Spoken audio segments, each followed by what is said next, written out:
So I really appreciate you taking the time to speak with us today. I'll Thank give you you. the last word.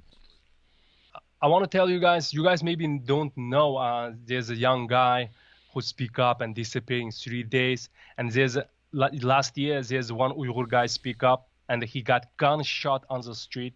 That's how they're censoring us, guys. What we're doing is super dangerous, super need a real man to do it. So I want you guys pay attention to hear Uyghur's voice before till you can. I mean, maybe we as the next, I mean, disappear. I mean, dying on the street by gunshot. But we keep doing this. We are risking a lot. I'm risking all my parents' life over there just for report the truth about Uyghurs' life situation.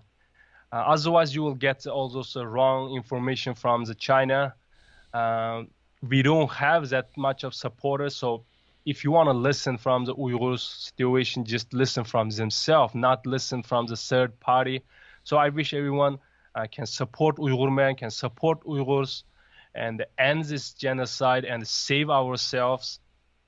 Because what I understanding is Uyghurs yesterday was Uyghurs, the whole world today. Like they invaded us yesterday, now they invading other country, invading those neighboring country, invading Australia and Canada, America. That was our yesterday. They use us as a lab mice and testing their deadly weapon, testing the atomic bomb, all this bioweapon. Now they release virus to the world.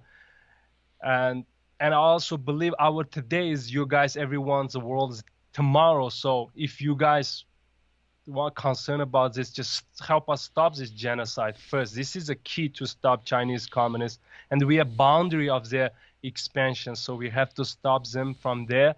And please support Uyghurs. Let's be the voice of the voiceless people. Thank you, Jack. Rahmet sizge. Rahmat Sigma. Thank you. Thank you.